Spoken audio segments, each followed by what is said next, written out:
Welcome back to A People's Guide to Publishing, the vlogcast. Today, Casual Friday, as you can see here, we are having a suited role reversal, where we should have changed chairs for this. I know, I should have announced the show.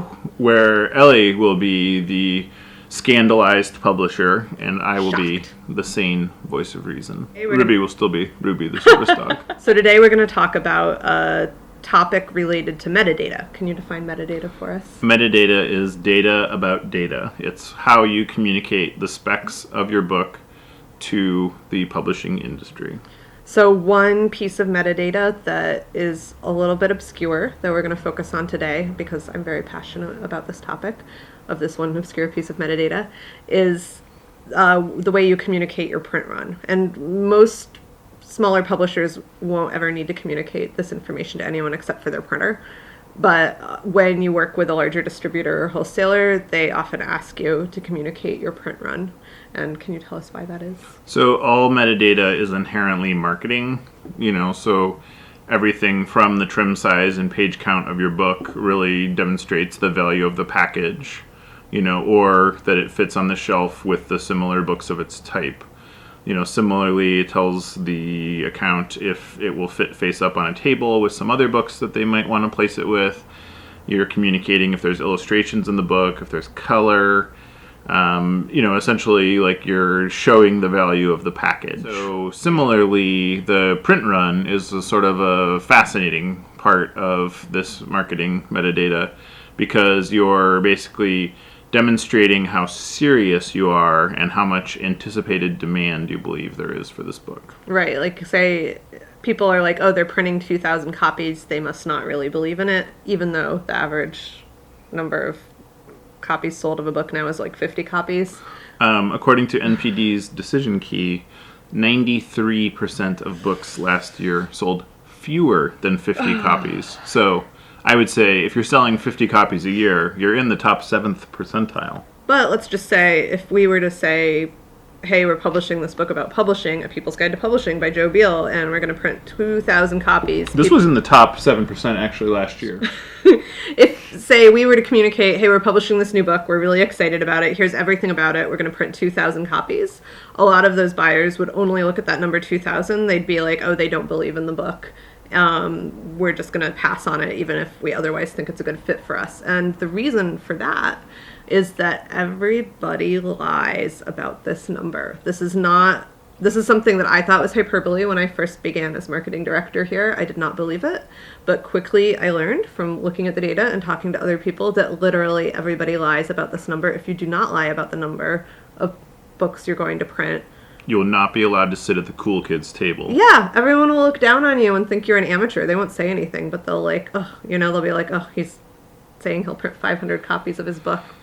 And so for this reason, we do not announce our print run. We do not share that information with the industry. I mean, it's not a secret, but because it's irrelevant. Yeah, we don't play that game. We would rather people choose based on the merits of the book, and it's also because it's very financially risky to play that game. It's like, maybe you're like a sports gambler is actually probably the best metaphor for this. So you're going to put $50,000 on the Browns winning this weekend. You are a very rich and perhaps very foolish gambler. But thanks for putting that money back into the economy. Mm-hmm. We appreciate it. If you got that money to burn, you can sustain that loss. That's great. You pay your printer your $50,000. Your 70 to 90% of those books get returned because it is found that there is not actual demand for those books. So you have to pay the returns fees, the warehousing fees, the shipping, all of that processing, and you're now sitting on let's say $40,000 worth of unsold inventory that you probably aren't going to be able to turn around again. What about the person that is planning to print 5,000 books? Their distributor is like, hey, this could be really successful. You could probably get this on the bestseller list if you sell in enough. How about you announce that you're printing 50,000 and then see how that goes? Well, part of that is you need to actually have inventory to support that. So maybe you would probably have to print at least 15,000 because then your initial orders are going to be expecting that. So if you don't have it, it does sort of beg the question of like, oh, okay, you didn't actually believe this. What this convention is doing of inflating your print run, it is doing two things. It is causing this sort of cultural exclusion within the publishing industry, where like, you're separating the pros versus the people who don't know this weird inside lingo that you would never guess was real because it's really screwed up. And then you also are seriously financially penalizing people who are smaller, who are savvy enough to play this game, and who maybe don't actually have the capital to back it up when this backfires. Like, because chances are it will backfire. Like Joe says, it's like totally gambling. You might win the lottery. Some people have, but the like, Browns might win too. Can you afford to lose the lottery in this level of, this is not even the lottery, this is like off-track betting, where you're putting down a very, very large, very heavily presumptive bet. So this is why we don't communicate print run in our metadata. We don't even have that coded into our computer. Like, we literally cannot include it. And I urge you, as you grow into your small to medium-sized publishing dreams, maybe your large publishing dreams, to also not participate in this racket. Oh, I thought it was because the computer couldn't understand numbers so large as our print runs. That's not it, then? 2 million copies already sold of this national bestseller, People's Guide to Publishing. National bestseller is a misnomer, and every book that is sold on both coasts could be a national bestseller. I mean, yeah, like, it might be that author's best-selling book, and it might be their only book also. Yeah.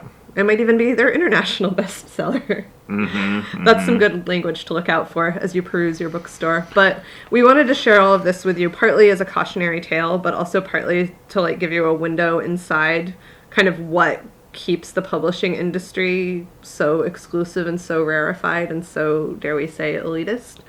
Yeah, so the function of this whole marketing mechanism of using your metadata to communicate your expected first print run, and that's the language, expected first print run, is because, say what happens is like Fire and Fury is a book that would need this information because it like will be a national bestseller legitimately and not in any kind of hollow marketing sense.